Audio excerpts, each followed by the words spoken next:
Welcome, everybody. Rick DiClemente and Liza Jane Brown tonight, coming at you from Pittsburgh with Astrology Unplugged and a very special edition, number 218. And Liza has been with us before talking about one of her expertises, which was hospice work several years ago. But I'll introduce you to my partner, Liza Jane Brown. Welcome, Liza. Thank you. Well, there's a reason I don't do this very often. I don't like being in the limelight, so put up with me through all of this. But I'm very happy to be here and to meet all old and new friends. Liza is usually 10 feet away on the couch, helping me find words that I can't remember. So she's usually real close, but she kind of likes the background. We really aren't sure about what tonight's going to be, but I really thought it would be. Matter of fact, this had nothing to do with what I thought. It just happened. Tonight is her night to be the focus. And when you look at her chart, you'll see why.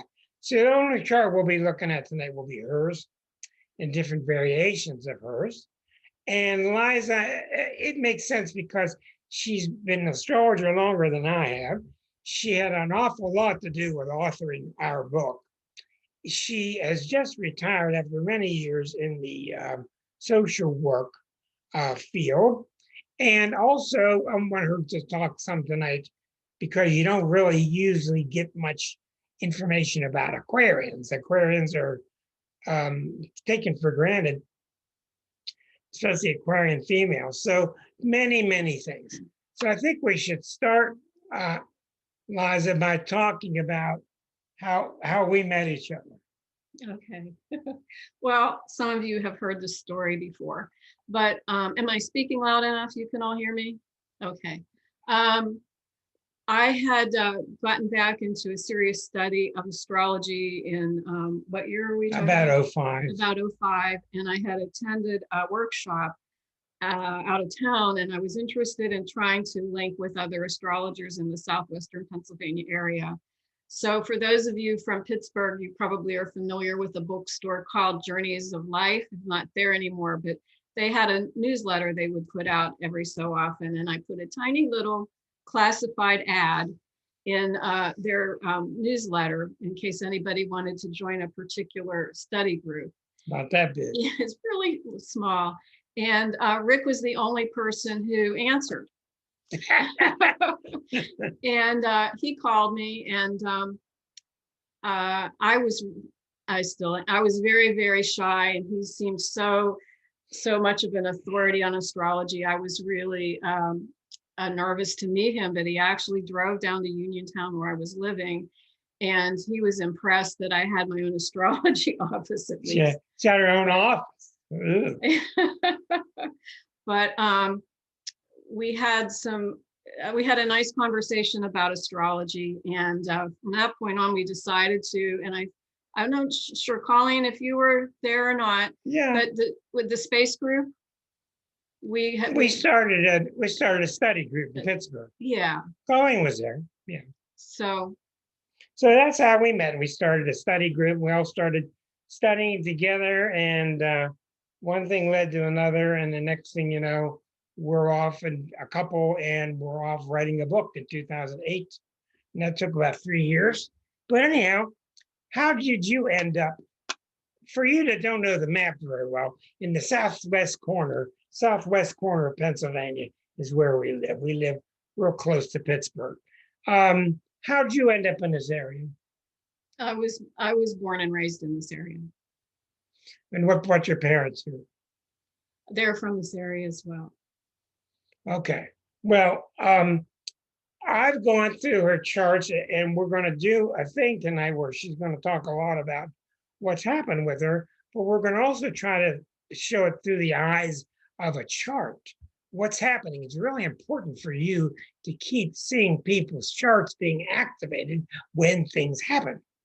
And that's what we're going to do. So how did you get into a position where you're interested in astrology? Well, originally my mother had an answering service, a little business in Uniontown, Pennsylvania, and she was having some some questions and struggles with the business, and found out that there was actually an astrologer in Uniontown.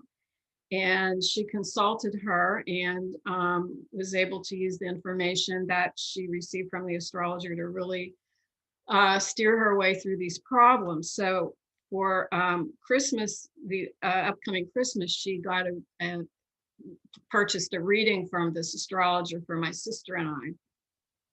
So I went to that. I did that and was just, I mean, I felt that the astrologer told me, was able to share some insights with me. I was still very young. I was in my 20s and didn't have a lot of life experience to compare anything to. And I was really just overwhelmed by all of those symbols, you know, the planets and the signs and the jumble of all of that and all of the math involved and how it went together. And I just was fascinated by that. So she had a few classes before she took off for, I think she moved to the Southwest, I think Arizona. And I was pretty much on my own without internet or any, you know, way to really meet other astrologers or, you know, attend conferences or meetings or anything. So it was kind of slow going. Oh, before she left, she had let me house sit for her for a week while she was on vacation, and I had access to her library and to her tiny little, very simple dot matrix astrology chart calculation computer. So I played around with those for a while. It was there, you know, she had a lot of older books, like those of you who are astrologers know, like Ivy Jacobson kinds of stuff that was a lot older, but she had new books out by Stephen Arroyo, and that really captured my imagination because he had a very psychological and the beginning, you know, of an archetypal approach to astrology. So the rest of my life intervened over many years. I had to work, I raised a child, all these other things, and was really frustrated also when I had time to spend on astrology, because I just, you know, I just didn't have any sounding board. That's tough. Yeah. So when about the same time that Rick and I met each other, I had also discovered Stephen or Cosmos and Psyche by Richard Tarnas, which those of you who are into astrology probably are familiar with. Well, that was absolutely life-changing for me. And in addition to everything that he had to say about astrology, which deepened my thinking and understanding so much, I highlighted the name of all the authors and people that he referenced in that book, whether that was about spiritual stuff or philosophy or history. And I followed those authors like breadcrumbs and really expanded my knowledge that way. Now, to put things in perspective, the old days were really pre-1977. In the old days, Ivy Goldstein and a lot of the old authors, they had a lot of old habits that still are around, and they're really being replaced by newer Jungian types of thinking now. In the old days was, boy, if you have Mars in this house, it means this is going to happen. If you have this planet opposite that, then it means that you two aren't going to get along. They were really kind of hardcore formulas that have since been proven wrong in a lot of ways. They paved the way for a lot of us to learn and learn and learn, there's no doubt.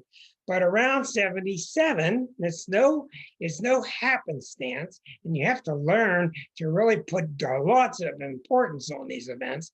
When a new planet's discovered, it's a big deal.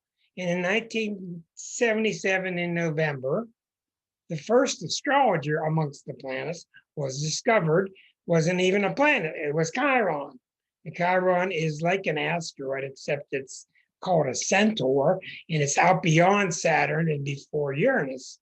And he was the first astrologer mythology. He was horse body, human top, and the centaurs are known for being pretty wild and unruly, but he was pretty educated and very powerful. And you'll notice in 77, when you look back, what is Chiron known for? Two main things: the wounded healer, and the destiny, or the hero's journey. So since 77, that's when Arroyo's book started coming out and astrology started taking a different shape.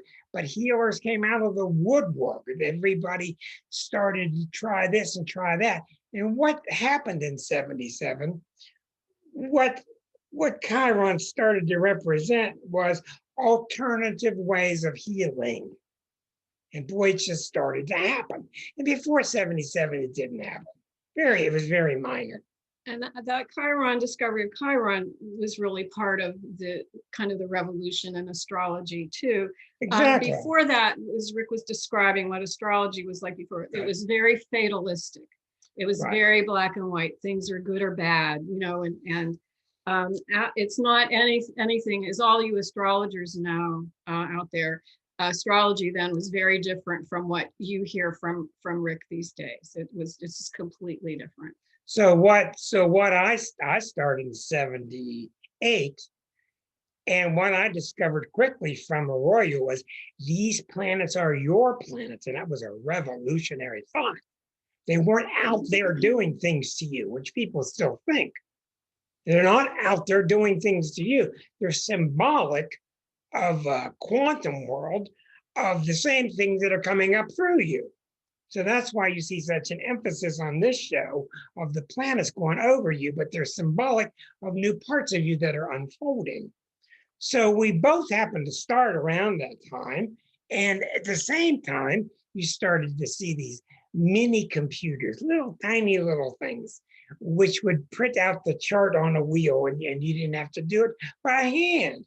But largely, we both did everything by hand, including calculating the houses, where the planets were exactly, all this stuff that took a long time. So in 77, 78, Arroyo becomes really big.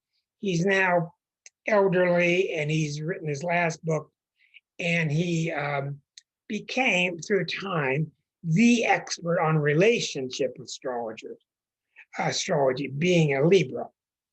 So we both, not only did we both fall towards each other, but astrologically, we found out that we were both seeing astrology the same way. So 78, I would imagine you start doing charts for people. Well, it took me a long time to really get up to speed doing charts, but I did some. Well, the one point that I wanted to make was the one thing that Rick and I both agree on about old time astrology is and I don't know how some of you astrologers out there feel about this, but learning how to calculate a chart by hand is a completely different experience. And if you are an astrologer and you haven't done that, there are instructions and resources that show you how, but it's a completely different mental process to be making a circle with a pencil and marking your houses and putting your planets and your signs. And it's very contemplative and gives you a whole different, what would you say? Intuitive experience. Very good. A whole different intuitive experience. So I did want to say that computers are wonderful. They've really changed how we work. But if you haven't had the experience of doing that and you don't know how to do that, maybe we could show you sometime or refer you. I've actually done classes on it, and I found out people were they're just not going to learn how to do it by hand. It's just too old-fashioned. It really makes sense because we can actually tell when a computer's wrong, when we know why. But in the old days, when you put Mars on there, and then you put Jupiter on there, then you put Saturn on there, and boy, the chart just kept changing. Now you get the whole chart at one time, and it's a whole different experience. But now what you're seeing, and we're really starting to see some good things come, and there really are a lot of really poor astrologers out there that are buffaloing people, but there's really a lot of good ones coming out of the woodwork now who are Jungian, and maybe you can explain what that means. Because you read a lot of Jung, and well, Jungian astrologers are. Well, Carl Jung, the famous psychiatrist, who I'm sure you've all heard of, became very much interested in dreams and in the concept of archetypes, Unconscious. the unconscious and the collective unconscious. And what was the other thing I wanted to say? Well, he did some work with, he worked with Freud. He Yeah, did some well, work with the id and all. right. It was a collective unconscious dreams, archetypes, and those kinds of things. And synchronicity. Oh, That's yeah. the big thing. That's what astrology is. That's the all big about. thing he Yeah. did, yeah. And so he actually became interested in astrology, and he calculated charts for the Right. clients to whom he provided therapy, and was quoted one time as saying that he did charts, astrological charts for all of his clients. So and he really created a breakthrough there. His work influenced Tarnas a whole lot, as did the work of James Hillman, who was a psychiatrist, psychologist, who was in charge of the Jung Institute in Switzerland, I think, for many years, and who wrote extensively about, didn't mention astrology by that word so much, but you could tell by his writing about archetypes and synchronicity that he was definitely an astrologer. So, Well, then the Tarnas world, from Tarnas on, I guess you would really say major chapters: the before Arroyo, after Arroyo, then after Tarnas, and now whatever is happening now is just astronomical, because no pun intended, just because there are so many bodies to, I guess you would call it the quantum age now. Anyhow, getting back with you, did you find, I know we've talked about some things that happened to you when you were really little. I'm going to show her chart, and we'll get into it a little bit later. I'll point out a few things, but I got a basic question I want to get to here. You'll notice that Liza's chart is really unusual in the sense she's got Scorpio rising, she's an Aquarian, and look, you got 1, 2, 3, 4, 5, 6 planets in the houses of mind and other people's mind, intellectual. She's a tremendous reader, unbelievable reading. Let's stop for 1 second and see what question that Mr. Stephen has on his mind here. Yeah, Stephen. You've got to be unmuted here. Stephen has a question.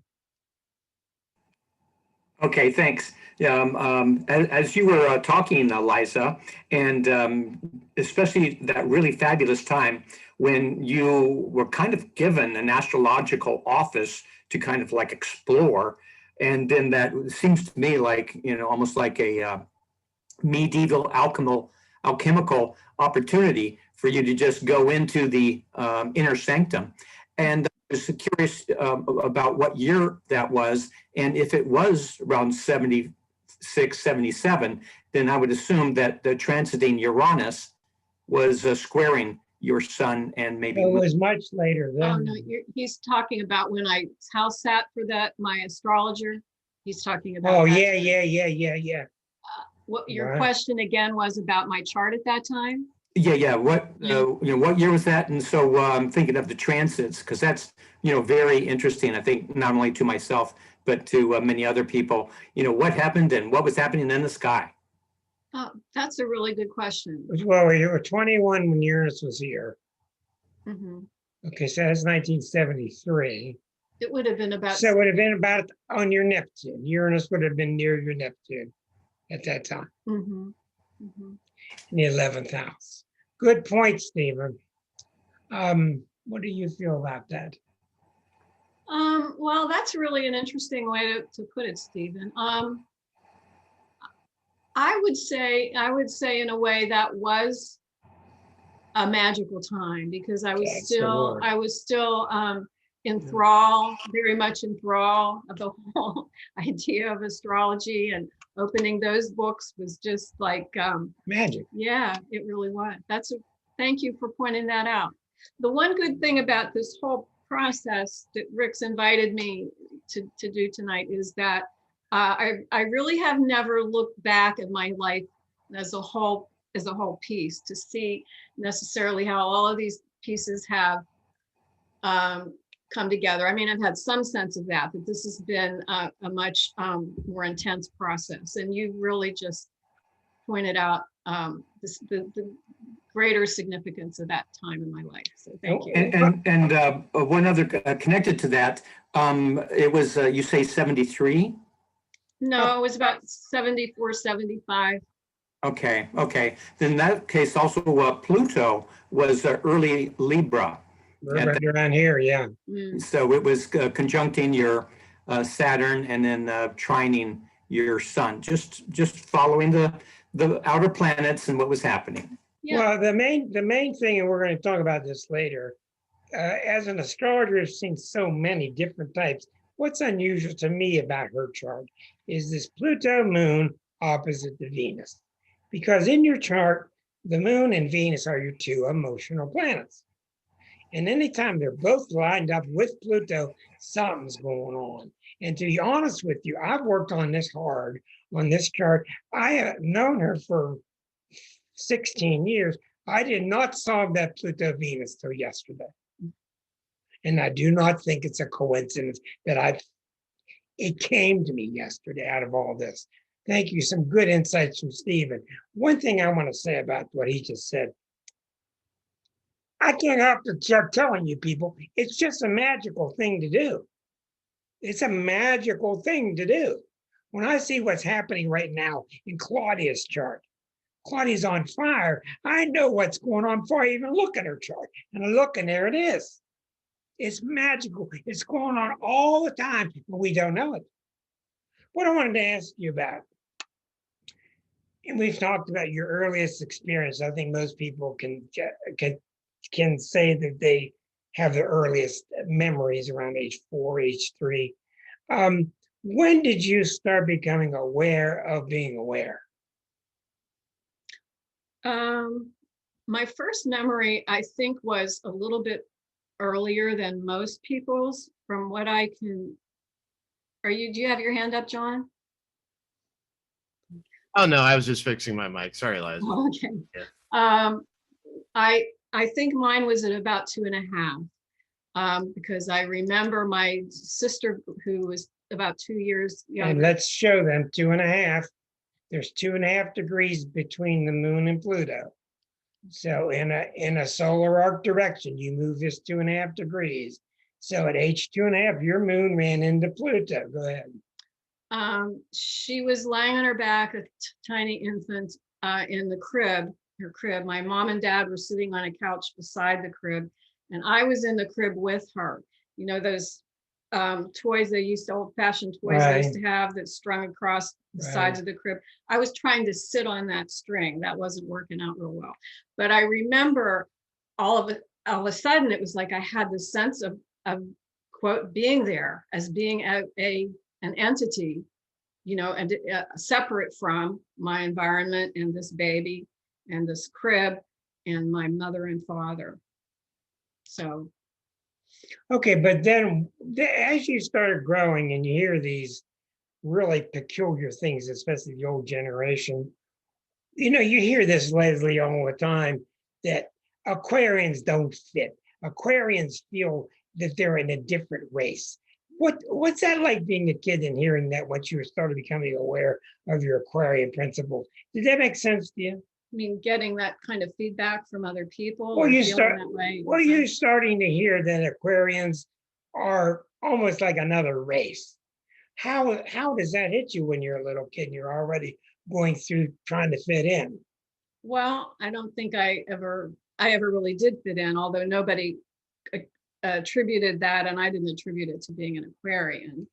But yeah, I was always part of many groups, families and school and Girl Scouts and other groups, but I was always kind of like a loner. I didn't have a lot of close friends. 2 of my close friends are actually on this call tonight, Kathy and Paula, who I met in junior high, and Kathy's husband, Nom, who have been wonderful friends to me, and probably the first really close friends that I had. But I was always just a little bit different and Yeah, but let me say something here, and I think it's important. I've heard so much about you being different and all this. I find you to be really, really normal. but that's because you're different Yeah, too. I just find you to be easy to get along with. You can talk with almost any kind of person. I've heard you talk to myriads of people in the hospice world, professionals. I've seen you talk to new friends that we pull in from out of nowhere.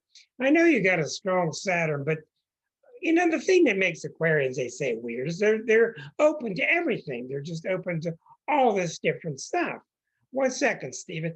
And I just don't think that you're that peculiar. I have seen some strange Aquarians before. Stephen's got a point here. Go ahead. Yes.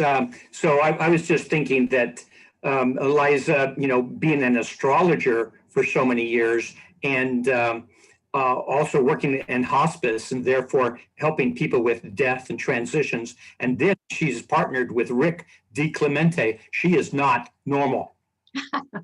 See, I've been trying to tell you. Well, I wonder if something was wrong. Um, Marcia, stick up for me, will you? Exactly, Stephen. Thank you. Well, I think that I have that Aquarian impulse, and there are things in my chart that make me more social and outgoing. But there are things in my chart that have tamped that down for a long time. Another thing that's really remarkable, and I have the really good fortune of being very busy reading while she was busy with hospice. But I had somebody to talk to about what I just saw. How was that reading? And a lot of times we would look at a chart together. What do you think it's going to be? What do you think it's going to be beforehand?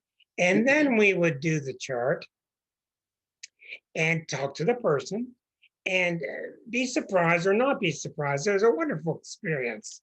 But the thing is, I can't tell you how much magic is involved when you start the dialogue with the person.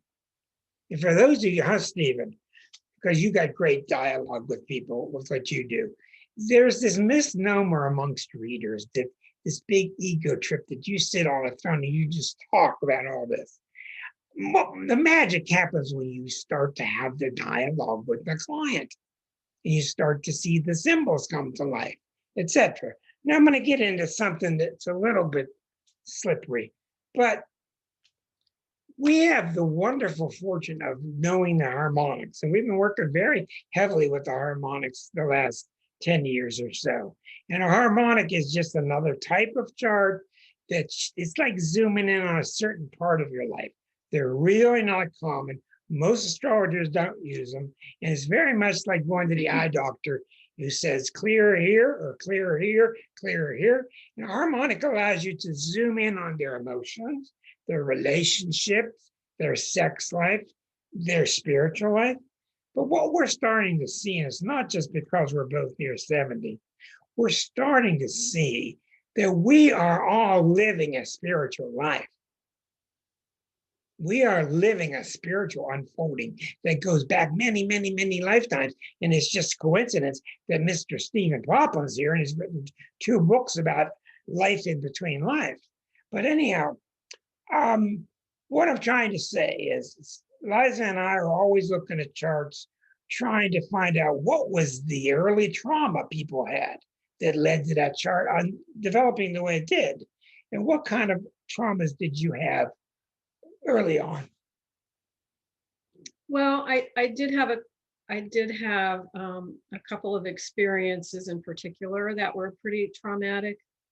And I really think that while we're talking about my being alone, being shy, being scared to express myself, I think astrologically that there are correlations between the planets and Saturn and what was going on at these times in my life.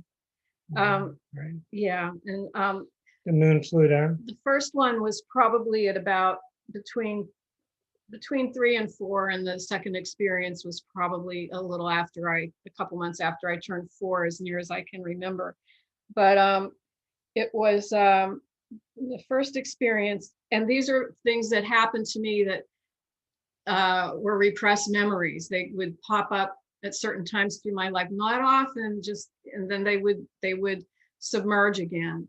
So Saturn got to 6 degrees opposite Eris around age 4.5, and Moon hit Pluto around 2.5. Just for you, those of you keeping score at home. Okay. Well, the first memory was the one that happened earlier. Was I all of a sudden I remember sitting on a ledge of a window with my mom next to me, and I was sobbing, and I had Band-Aids across my mouth. And I was crying so hard that the Band-Aids were coming loose. And I knew when I remembered this, although I didn't remember it happening, that I knew my dad had put these Band-Aids on my mouth, and that apparently I had been annoying him by talking too much or too loud or whatever. Although I never had anybody tell me I was, a loud or needy kid. But anyway, so I kept trying to press the Band-Aids back on my mouth because they were coming off. And my mother seemed to be very tense next to me, trying to comfort me, but didn't want to be too loud. I think she was afraid of upsetting my dad too. Virgo father, Pisces mother. Yeah. I had a dream near that time, and I'm thinking it happened after that, not much later than that, about being held up in the sky by my dad or my uncle. How you just hold babies up. And in this dream, the sky was dark, and there was a very dark cloud that was shaped like a man, and the man's arm was reaching down for me, and I kept trying to speak to say what was happening or squirm out of their arms or do something, and they just kept holding me up. And I think that dream was associated with that experience I had. That memory finally entered my conscious fully within the past month or so. About With a scene from The Handmaid's Tale, the series, if you were watching that. Yeah. And the women were not able to speak. I won't go into detail, but I was sitting here with Rick watching that, and all of a sudden I remembered it, and I just, I couldn't believe it. But now it's part of me consciously. The second time was a little bit later, when I was about 4.5, was I was outside in the evening, a beautiful evening, and it was so lovely, and I was feeling really ecstatic and playing around and dancing. And I went in the house, and I remember I was pulling my dad's arm and laughing and saying something like, "Daddy, come out and play with me." And he kept ignoring me. And it didn't go on for too long, but apparently it really irritated him, and he just backhanded me across the face. And I do remember feeling that like this inside of me just collapsed at that time. And I felt like all of the joy was taken out of me. No, that is really, really critical. Okay, this is so astoundingly important to an astrologer. I'm sure it's Stephen's work too. But we're constantly looking for what are these early experiences. And you may not like this. These events are set up ahead of time. They are agreed upon by the soul players that are going to play these roles. And they play these roles because she has to have a certain experience. She has to, for whatever reason. Now, we have since figured that out, but sure, it's traumatic enough. And I mean, a lot of clients carry this stuff to their mid-60s. What I'm finding all the time now, people 65, 63, 67 are finally getting over this stuff. But what it does is it causes them to lead a life of pain, which is pain/education. And a lot of them break through around 65, 63. And what happens when they break through is they want to specialize in that trauma. They want to specialize in fixing that trauma for others. Because after all, there really aren't any others.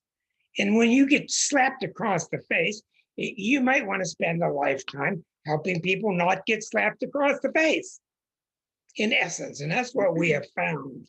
And they've been really good lessons for us to see. And never mind the fact of going into her father and what happened to him, because there's a whole lesson right there. Right.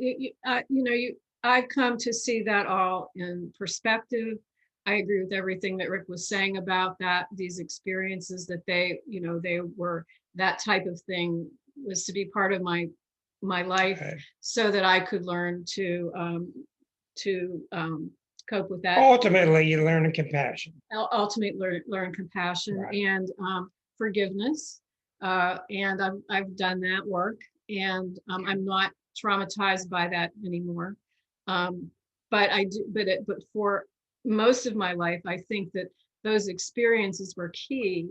And again, me being shy and afraid to speak out, basically, and not being good at interacting with other people because I was afraid about how I was going to be treated or spoken to. So One thing I've noticed with people when you get near the end of the readings, and they really want to get past this junk. They want to get past their emotional stuff and get moving. One of the things I've found most in common are two things people should do, and I've found almost everybody agrees with it. One is see your parents in diapers in a playpen. These are for the people who had parents who were not available, parents who did not really mother them, parents who did not really show up for them. And when they start to see the parents in diapers in the playpen, they start to see the parents as just little children. And of course, how are these children going to raise kids? They can't do it. The second thing, and I think we've seen a lot of this, and I think it really helps out, don't hold a grudge. If you're holding a grudge, you're really in trouble. If you're holding a grudge, you're really in trouble when you're trying to get to your forgiveness side of yourself. But we found most people are willing to get to these 2 points. And when they do get to these 2 points, things really get a lot better. So you come out of this repressive childhood, in a sense, and you go on into your adulthood, and you get married early, and then what happens? You get married during your Saturn return? Is that right? Your first one? Or you were younger I than was that? younger. I was 20. I was 21. Yeah, 21. So you got married when Uranus was square to Uranus. Mhm. That must have happened suddenly. No, No? With It really Uranus? no, it didn't really. Well, that's shocking. I guess there were other Uranian Yeah. factors, but not that. But well, I was very young and I was still working through these issues, and I was not good at speaking up for myself, and was in the marriage with somebody who was kind of very emotionally needy. And I think all of my Aquarian energy was kind of starting to fizz pretty well at that time. And that was very difficult because it was hard for me to be in that position. Now, when we fast forward, we look farther along, and we've met in 2005, 2006, becoming good friends, and you're in a marriage that is not going well, and I'm looking at you, and it just ain't going well, and I'm getting out of it. I'm just keeping my mouth shut because I know you got to work it out. And all of a sudden, Pluto comes along and hits this Chiron about 2007. And what happened? This is really amazing. What happened when Pluto hit her Chiron at the 29th, 28th degree of Sagittarius? Because this planet's got to do with digging deep, resurrecting, born from the dead. Mhm. And you were in a position where you were kind of like, now it was now or never. Mhm. And I didn't see it for a while. And all of a sudden I look at you and you're not married anymore. What happened? What happened when Pluto hit your Chiron? Well, it was again, it was a marriage that I was in that was not well suited to be in, but had difficulty expressing myself. This was more of somebody who was trying to be very controlling rather than just needy. And he was never physically abusive, but very emotionally abusive. And I had my daughter, he was not her father. We were living with him, and it was getting to the point where she was becoming older, and he was starting to become wanting to control her and make comments about her she was going through puberty Oh, and boy. and talking about not wanting her to go out with boys and all of that stuff. Well, I wasn't going to have any of that. But anyway, we had an argument one night, and I felt so low. I thought I was going to die. And there was one tiny little ember in me. One tiny little ember left. That's an excellent point. And I spent the whole night plotting my departure, my daughter's departure from him. And I just up and left the next day. And she left everything with him and she went. And what happens with Pluto? This is why we're talking about this. It's such a education, this planet. It will just about kill you if you're not owning your strength. It will just about kill you if you're not owning your strength. So I let go. I wasn't pushing her anymore as her friend because I knew I had to get out of it. She had to find her own strength. And the next thing I know, she found it and she was just gone. And when you do that, everything comes to you. And what happened once you let go and moved on? Well, it was very liberating. I was lucky enough that I did have a job and I was able to support myself and my daughter. So I was able to pretty much make a clean break and not, fall susceptible to his, emotional pleas and all of that kind of stuff. But anyway, Rick and I had been friends for a while before that happened, and we continued to be astrology friends. And he was very, very supportive to me, but it wasn't a romantic relationship for a good while after things changed with his life. And so we continued collaborating astrologically and through that time. So the moral of the story is let go of your junk and everything happens for the good. It's just that simple. Yeah. It's not some planet up there that brings you Mr. Nice or Mrs. Nice. It's you letting go of your junk. Because if you are carrying around a bunch of logs and somebody hands you a log, you can't take it. You have to drop your logs before you can take one. And man, it's just amazing what we see when you stop. And then everything goes forward and it goes forward and it goes forward. And then we get together and I'm starting to get burned out. I'm getting older. I'm doing 8 readings a day. And I said, well, this has got to go. So I got rid of my office and we started to write the book together. And that's when I saw the other side of Liza Jane Brown. Because I had been forming the book for 35 years and I got it on paper. And all of a sudden, this little meek, quiet little Liza Jane comes home after working all day and she's just ironclad, ready to go, ready to play super hardcore editor. And I'm finding out what's wrong with this sentence? What's wrong with that sentence? And boy, did I learn. And Liza's really, really exceptionally knowledgeable about literature. So she's really, really good at finding out a sentence that sounds wrong. And she's real good about finding out a sentence that sounds just right. When I could make a sentence that was just right, I'd get so happy. And she got it. But she wasn't good in the middle. She wasn't good with what she would replace it with. So I finally learned that I gave her the book. I gave her the whole book type. I said, how do you want it? She says, print it out. I said, the whole book? She said, yeah. So she goes in the kitchen with the manuscript. And for weeks I hear, in the kitchen, I hear, Scotch tape, Scotch tape. And I'm going, oh God, what did she do with my book? Because I don't know how to keep from repeating myself and I get all excited and stuff. So she calls me in and she's got the book done, draft number 1. And she's got all these extra paragraphs and she's got these paragraphs all moved around. And I went, oh no. And we got past that and we worked really hard. 3 years. We worked really hard on a paragraph a night, 2 paragraphs per night. And you can tell people read the book, they comment on how well smoothly it's written in transitions. And that's because of her. Well, that side just came out of me because I was very after working all day.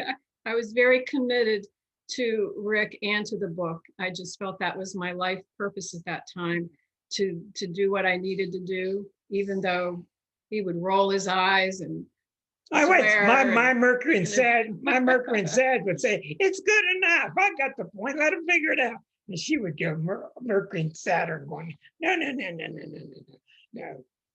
And we would work through it. I think Stephen had a question. Let's see, his hand is up. Stephen, go ahead. Where did he go? It's right there. He jumped there. He jumped to there. Okay. Yes. Okay, okay, you two, I think you're teasing us. And again, you're giving some really interesting tidbits and stories and so forth. And then I'm saying, so what was happening in her chart at that time? And so Oh, my God, we got thousands of points. I was back, to when she was like 4 or 5, and thinking, I wonder if that's when her progressed ascendant went into Sagittarius, squaring that Mars. Well, And you're probably right. We don't do a lot with progression.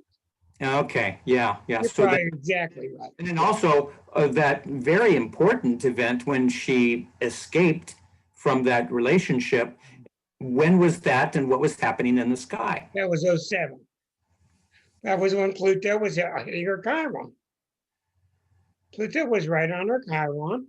The guy installed scanning software on her computer. See, she's talking to Rick. What's she saying? Weren't saying anything except something's in the 9th house. What do you think? But that was the Pluto. And that was her finding her power. So you got a lot of good points there, Stephen. In her chart, let's jump ahead to this, Liza. You got to take a look at this. A lot of people have a T-square to Saturn.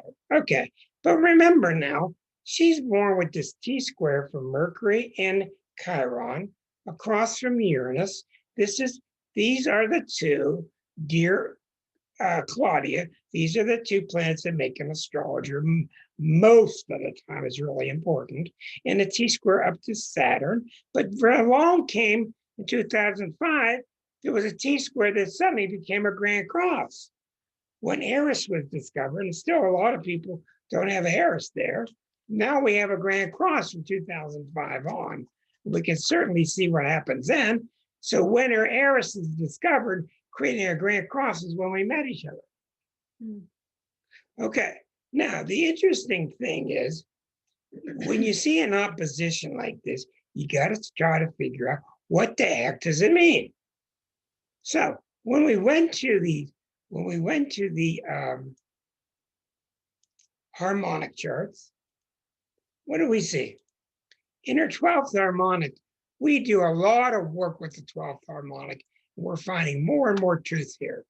In her 12th harmonic, and I've seen people like this before, she got Pluto and Neptune in Scorpio at the top of the chart. And we see that how? Pardon me. We see the Pluto, Neptune, and Scorpio at the top of the chart as what? Spiritual dedication. It's spiritual dedication. And the thing that Stephen can tell you, being a Scorpio, a thing about Scorpio is thou shalt not betray ever. You just don't betray. So she's built up through her past lives that she cannot betray God. And you probably get all these rules that if you do this, this, and this, you're betraying God. So we see her as really dedicated to God. All right. And it's opposite the sun. So Pluto and Neptune are opposite the sun. So as of yesterday, when I saw all this, it finally made sense to me. I'm losing my voice. It finally made sense to me that that's why she was born in this lifetime with Pluto moon opposite Venus. Because she's saying in this lifetime, okay, I've put myself in an impossible situation. I can never betray God, which you really can't do anyway. That's just the Old Testament talking. So what does she do? She puts her 2 main planets involved with this. And how does that theme play out for you throughout your life? You want me to tell my Yeah. story? How does that Okay. theme play out? All right. Well, one of my outlets when I was young was the Presbyterian Church, which was down the road. So I was very involved with that. And when I was little, I'm thinking this was probably about when I was 8 or 9 years old. I started having doubts about what they were teaching me in church. Right, Because, exactly. it was this message of Jesus loves everybody, but if you don't believe in Jesus, you're going to hell Forever. forever. And that message just seemed, those two messages seemed the opposite to me. Like Jesus should love all of us, no matter whether we believe in him or not. And I was having really a lot of anxiety about this. And at one point, even though I didn't talk too much, I remember saying, I must have said something to my mother, because she set up a meeting with me to meet with the minister of the church, who is an elderly guy who'd retired to pastor this church. And he was used to, more intellectual, well-off people than us. So he was trying, but he couldn't really relate to me.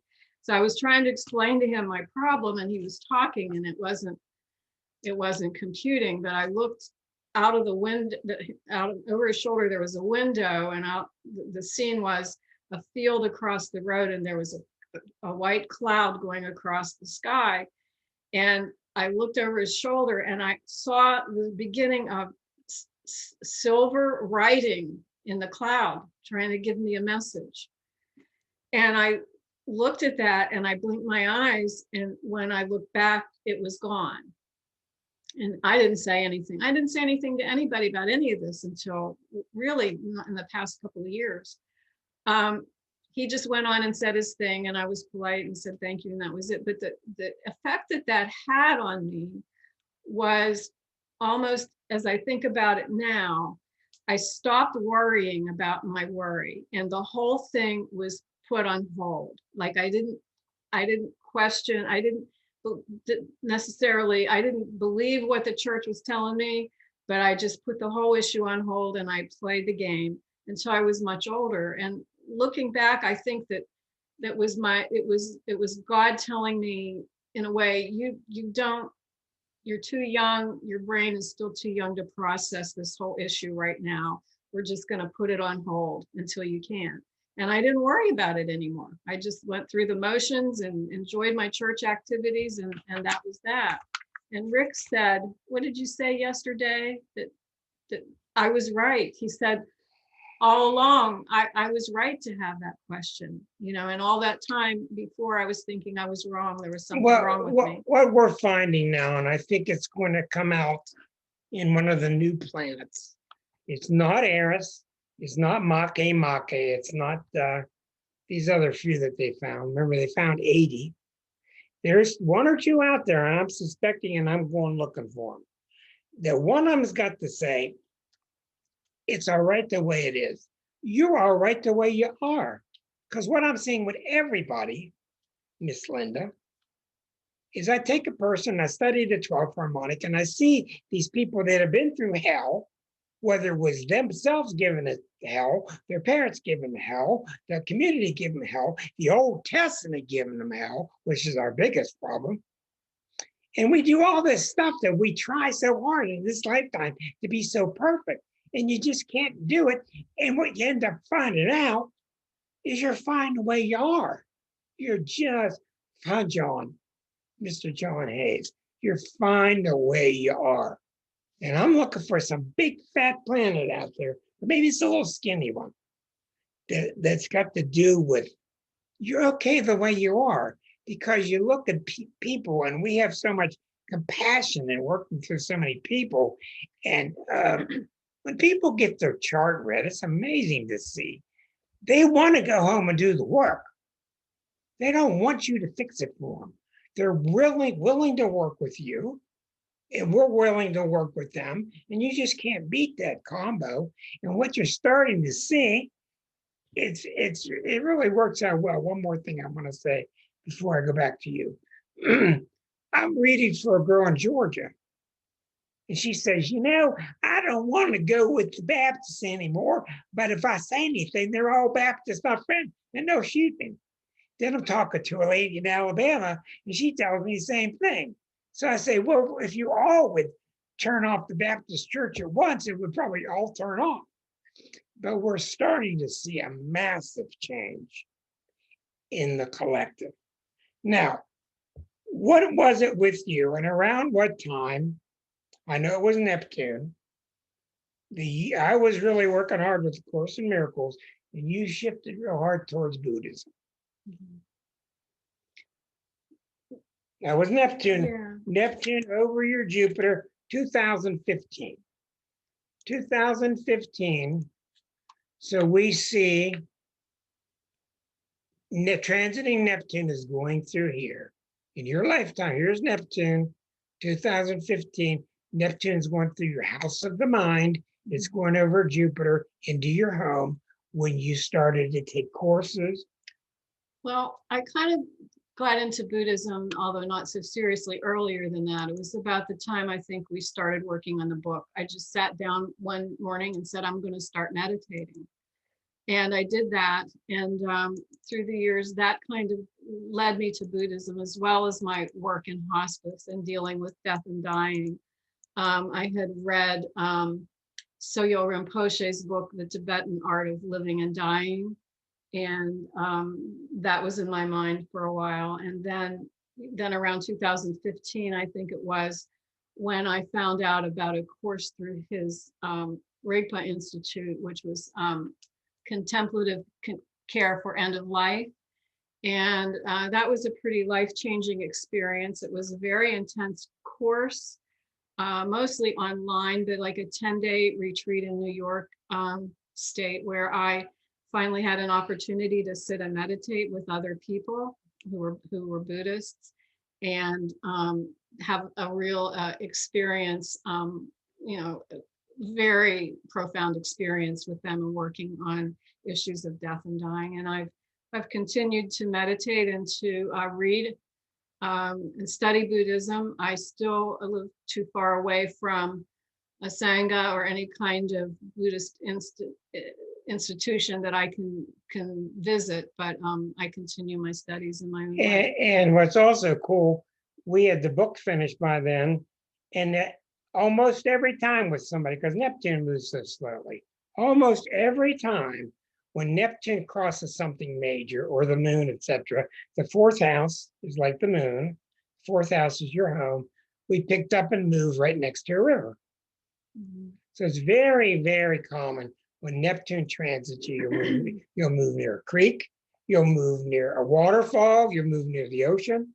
Moving near water is very symbolic of spirit amplifying itself in your life. One thing I found interesting, let me show you something that an old astrologer would tell you. Watch how this works. Now, a lot of this stuff, the old astrology was correct, even though it's so predictive. But do you see how the thing in astrology, of astrologers, the thing that shows astrologers is Chiron opposite Uranus, because they were together from 1952 until 1989. So that axis is usually really represented well in a chart of somebody with that ability. Mine goes right across the ascendant. But look at Liza's. Liza's goes to Saturn.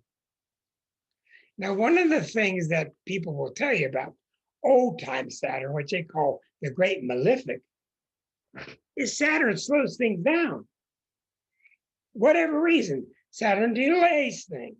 So we see that she's had an office 14 years ago, but now are you really starting to do your readings now? Mhm. So we see that delay process from Saturn. We don't know why, but I think that's one of the things in common with Saturn. But your natal Venus opposite Pluto means, but what do I do with how I feel? What do I do with how I feel? So it is my experience that the rest of your life you're going to spend trying to solve so nobody gets slapped in the face again. And it's my opinion that that's why you went into social work. So nobody would get slapped in the face. And when some kid got slapped in the face, you could help that kid out. That's just how it works, don't you think? I do. That resonates with me. But the Buddhist teachings in loving kindness are very important to me, and just trying to be loving and kind to everybody, and that certainly includes not being slapped in the face and be accepting of everybody as they are. So yeah. I'll never forget the day that Pluto went into Capricorn. Oh, January 25th, 2008, January 25th, 9:30 at night. Well, that evening, about 7 o'clock, about an hour before it happened, I'm teaching a workshop at this bookstore.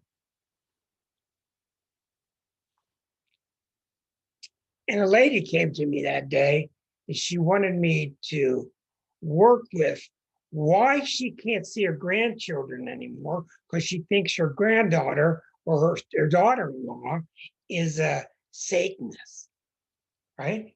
Remember that? So we're on the actual day that it happened. So when these planets activate, this is why it's so important for you to know the different sides to these planets, not always one side.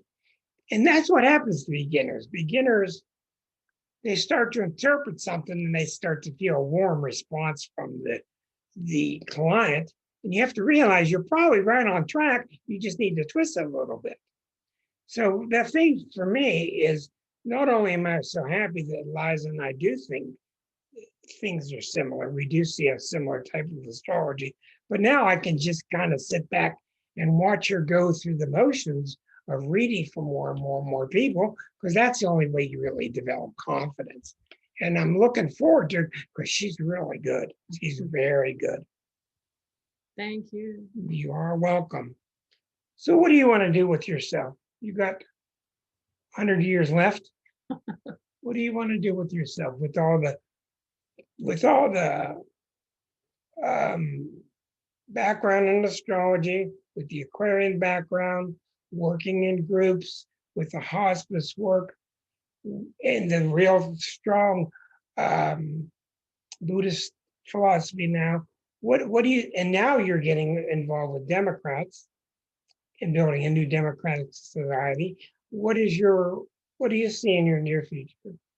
Well, I will continue my meditation and my study of Buddhism for sure. I'm retired from hospice, so I'm probably not going to be doing much along those lines, although certainly all of that experience that I had in hospice affects, influences everything that I do now. I do want to start seeing more clients, astrological clients, and I am starting to do that and enjoying that. You and I are going to keep up our daily dialogue and conversations about astrology. The other thing that's important to me is being an Aquarian, and other significators in my chart is social justice and political justice, and that's something that's always been important to me, that now I have time to spend doing that, doing work along those lines. And I'm a member of an organization called the New Deal Democrats of Fayette County, and we are a progressive organization, very active in an area, in a county that's very heavily Republican, trying to do some work for the democratic and progressive causes. And I get a lot of satisfaction out of doing all that. Now, a lot of that seems to come through our clients when their Jupiter gets hit. Jupiter seems to be a really prevalent planet for people getting politically involved. Once they're involved, if they want to stay involved, what usually needs to happen in their natal chart is a lot of Taurus planets to keep them in there while they're taking all the bows and arrows. but the Neptune over your Jupiter, I think, has a lot to do with that. One other thing I'd like to say. Certainly. I've just been working so hard and for so long, and then COVID came along, and I really miss spending time with my friends and family, and that's a priority for me now, is to start spending more time with people that I love in my life. So anyway. What was I going to ask you? Oh, I'm going to ask this question. I've been sitting there in front of the camera for 218 shows. What is it like? What is it like being nearby hearing? What's it like hearing the unpluggers every week? Oh, What has that done to your eardrum to hear Wow. this go on for 4 years? yeah. Well, as an Aquarian, I really appreciate the sense of community that you all have and that's developed over all this time. I just love that. Again, I'm pretty, as you know from my history that we've talked about, I'm pretty happy sitting over on the sidelines. I really, really am. But just watching and listening to all of you talk together and enjoy each other's company and share is great. Stephen wants to know, will you write a book on death and astrology? You Fascinating. know what? I'm so darn slow, Stephen. I drove him crazy on the book that we wrote together. I'll put that on my list, but I don't know if I'm ever gonna. Now, if you look back through Unplugged, Liza was a guest on about the second year with some other folks who had hospice work and meaning, and that was real intriguing. We talked with people about, the guilt that they have putting people in homes and that whole issue. And tonight you were really given the opportunity to talk about whatever you want to talk about.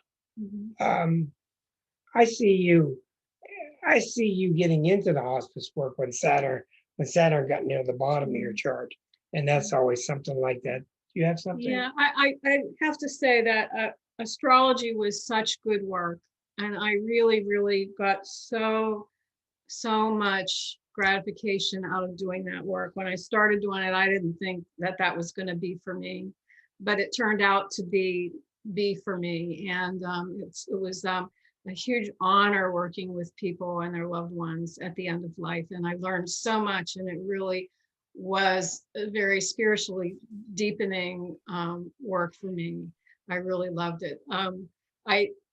I guess at some point I could always go back and volunteer, but what I learned doing that work and how it helped transform me as a person, I'm ever grateful for. So. Claudia, you got something? Yeah.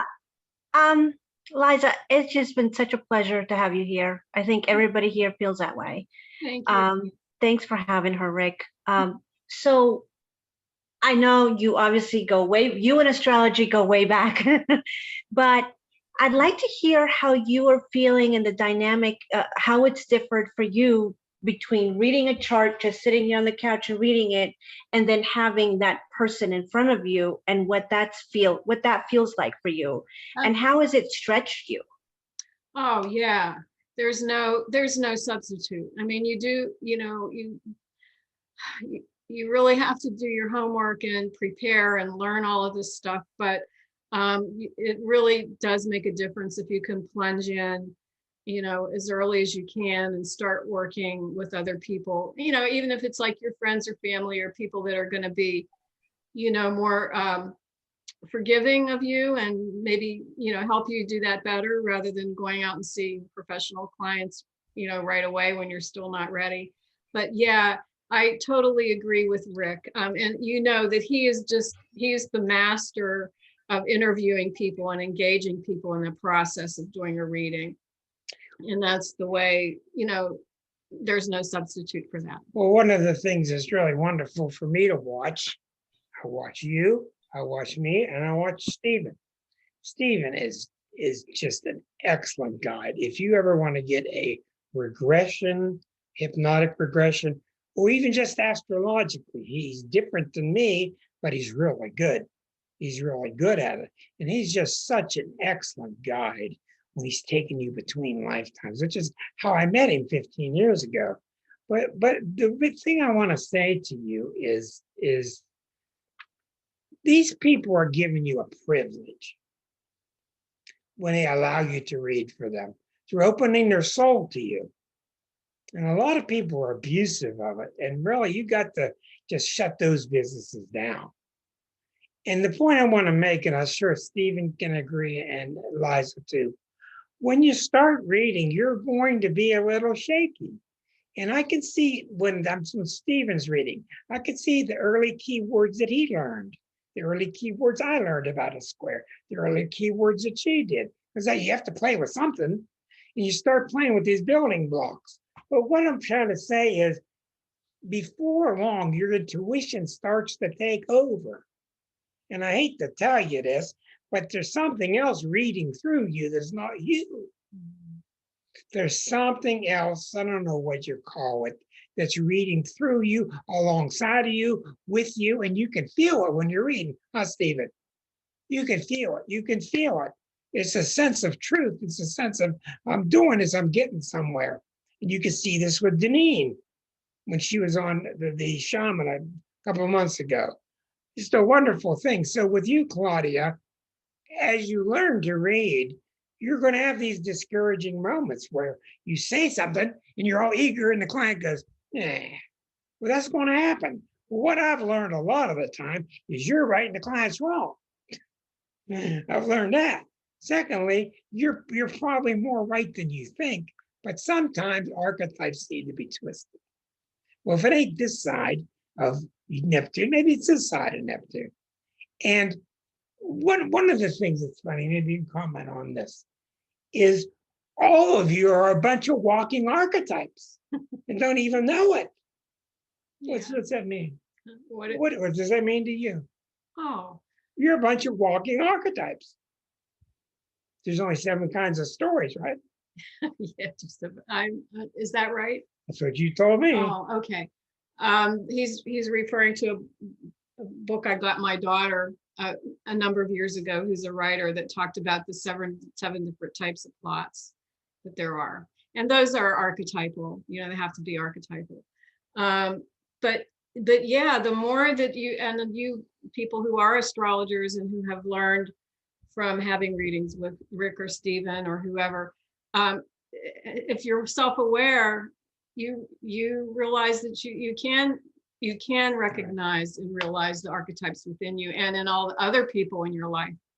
And you don't even have to have a real deep understanding of astrology. You don't have to. You don't like, have to. that's one of the reasons why we wrote the book, to give people an idea about all of that in a form that even if you're not going to be a professional astrologer, you can use that in your daily life to see those archetypes in yourself and in other people. If you have not read The Exquisite Zodiac, you should read the entire book twice, because it's a lot deeper than people think it is.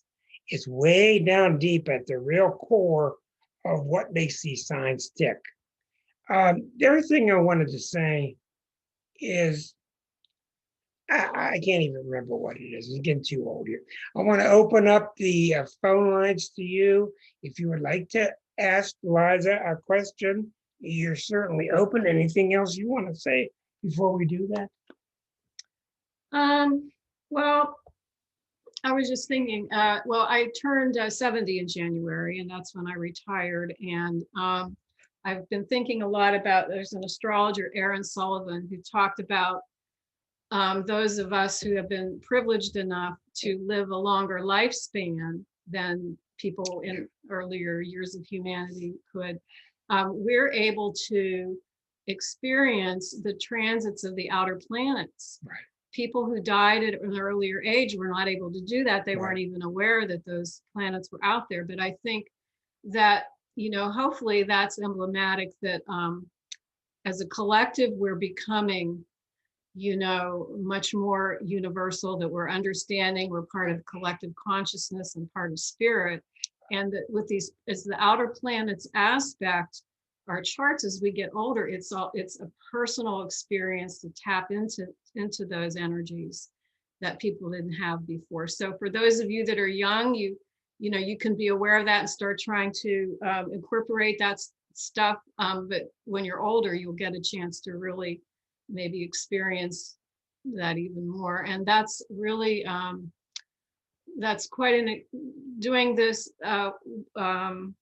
show tonight and looking back on my life has been very, very meaningful to me to see the arc of everything and how it's all played out so far. If you have a questions, raise your hand. I'll get your mic and you'll be on asking questions with Liza. Come on, Linda. You have to do one a show. I watch you and I watch these thoughts go around your marvelous brain.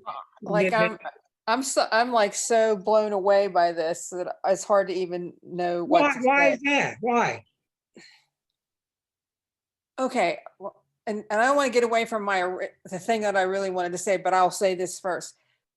It's unbelievable to hear you guys talk about your own lives from the perspective of astrology, because you don't see astrologers do that. No, you don't. They talk about things out here or somebody else. We're looking at somebody else's chart, and you've shown us your chart before. I mean, it's not like I haven't had that experience, but this was different because you know Liza so well that it made you. I was like worried, how could he be a good interviewer in this situation? This is just me wondering how that was going to go. But you were really good because you knew her. But you also don't expect that you always know the answer to whatever you're asking her, which is. Oh, that's definitely one of the key things of being an astrologer is be willing to be wrong. Huh, Stephen? Be ready to say, I got it wrong, I don't know. Because the big egos say, oh, I got that answer. You're right, Linda. You're right. So they just blew that really just, I mean, the whole thing, and I'm still digesting a lot of it, but I want to go back to something you said right in the beginning about a feeling that you were weird or different than other people.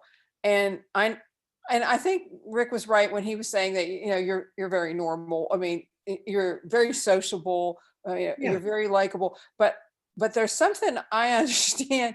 I mean, we're born in the same year. Okay. You're a January person. I'm an October person. So we have some chart pieces that kind of come together. But I always felt very weird too, although I'm a Libra and, I think you're very normal. But people always think that, that we look like you're an Aquarius, you're a Libra, you've got, you can speak, you can articulate, you're smart, you're an air sign or whatever. But I think it's the interior experience, because I have always thought of myself as separate from lots of other people's understanding, because I just think that I'm operating on a different plane, and that most of my life that I've looked at I don't even think I've changed very much since I was a very small child. I mean, the things I love were the things that's true. The things I loved were the things I loved when I was 3 or 4. I wanted a flower garden when I was a little kid. My parents thought I was crazy. I mean, they lived in the country. They didn't plant flower gardens. I saw your flower garden today. It's beautiful. Yeah, I mean, but I'm like, but I think that there's something to be said about that feeling that you're not, that you're different from other people in some essential way. That it's not a bad thing, although when you're young, I think we experience it that way. The thing is, I think that it's a very painful thing for the three of us, Stephen and us two, to be astrologers, and the rest of the world doesn't really support you. They don't even know what you're talking about.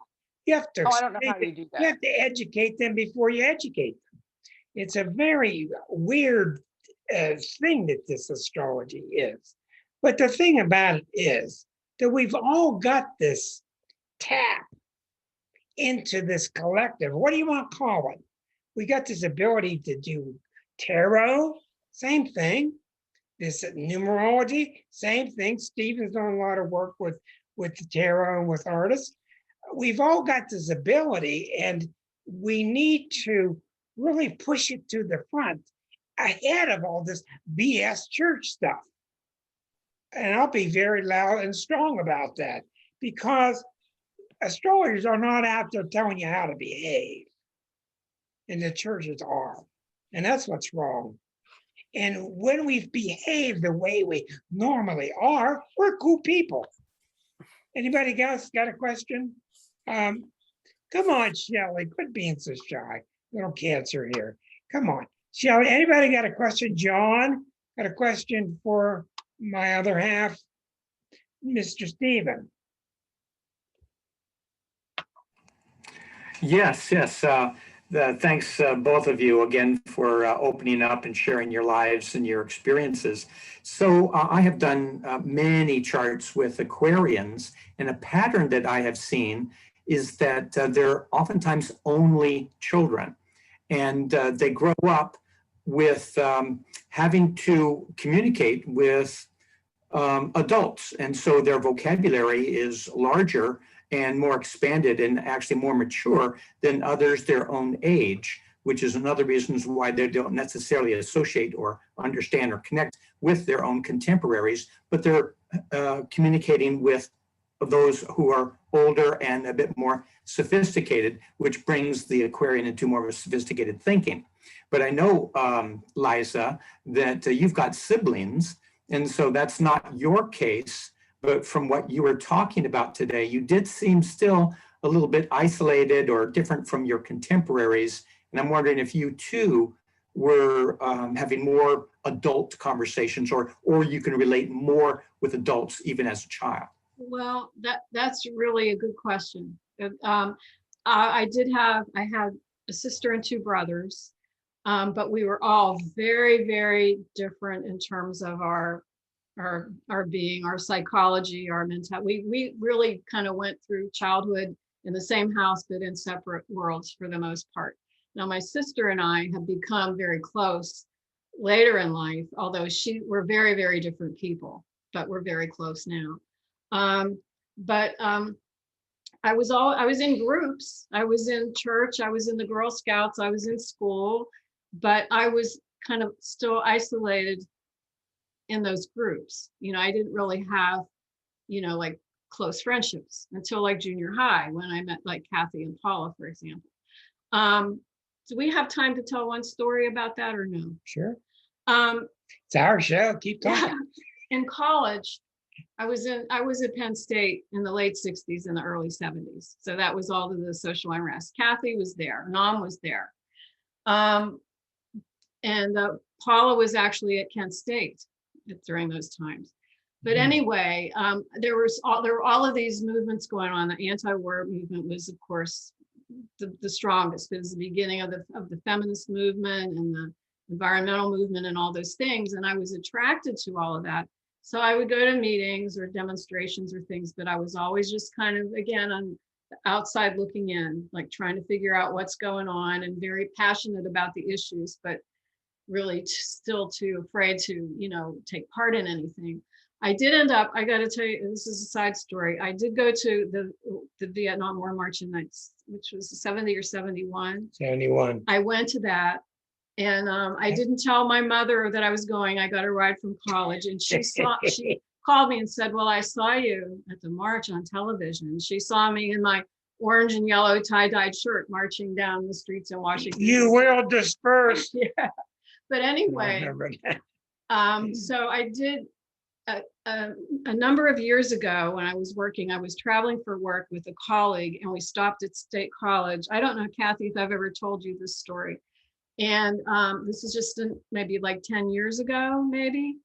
No, it was longer, maybe 15 years ago. But we had both attended Penn State at different times, and we stopped on campus to walk through, and there was the newspaper machine with the Daily Collegian, and there was a student newspaper. And there was a retrospect on the 70s and all these movements in the paper from this time 15 years ago.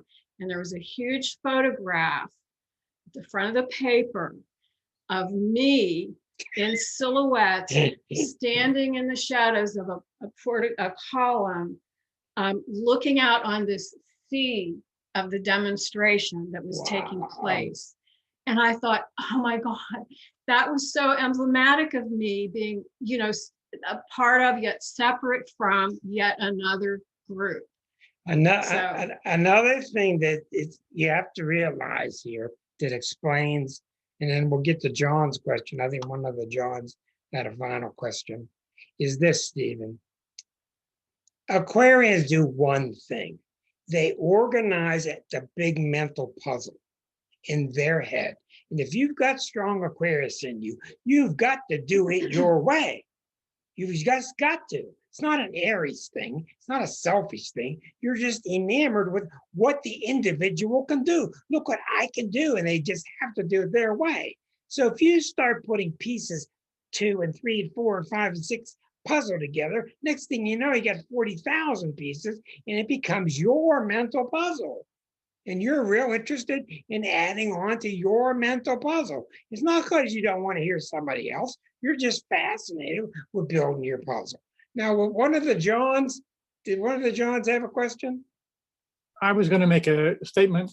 Yeah. Everybody knows that I'm really a beginner with astrology, but it just seems to me, I think of Fred Rogers, and it just kept coming to my mind when this is going on. And he was one of a kind. There is no one else in the universe like Fred Rogers. However, that's true of every one of us. Right. And the best thing we can do is get to know this about each other. Well, you're absolutely right. And we're going through so many stages at one time. Let's bring the show to a wrap here by talking about this a little bit. We've talked the last couple months about how we're coming into a global consciousness now, which we've never had before. And it's happening so fast that a lot of people are threatened and they want to shoot somebody. They want to blame somebody. Gun laws are being changed. There's so much nervousness now. We want to go back somewhere and hold on to something that we think is safe, think was safe, and there is no place. So we got to keep going, like she says. And the thing that we really need, and I think Stephen will agree with this, the thing we really, really need in the next several decades is we need a really strong dose of Aquarian energy, because we sure as hell have had a strong dose of Capricorn energy, and that's done its necessary sobering. Thank you very much. Okay, let's move on. The Aquarians want to bring us all together. Like Fred Rogers said, the Aquarians want brotherhood. They want us working in groups. They want us to see that when we work together, it benefits everybody. So anyhow, thank you all for being so patient tonight. Thank you to my very special guest, Liza Jane Brown. And one day she wanted to change her name, so she changed her first name. So the same day she went ahead and changed her second and her third name. So that's how that happened. Anyhow, thank you for being with us. It was really nice to have you and to have all of you. Keep your eye on the newsletter, and on Facebook, we'll be announcing what's on next week. Because as with the Unplugged show, we never know what the hell's going to happen next. Thank you. Right, everybody. Claudia? Right. Thank you. Astrology Unplugged. What the hell? Steve, Good what to the see you, heck? Liza. Stephen, thank you wonderful. so much. It was Everybody, wonderful. good Thank you. night. Thanks, Stephen. Thanks, Rick. everybody. Good Good night, night, everybody.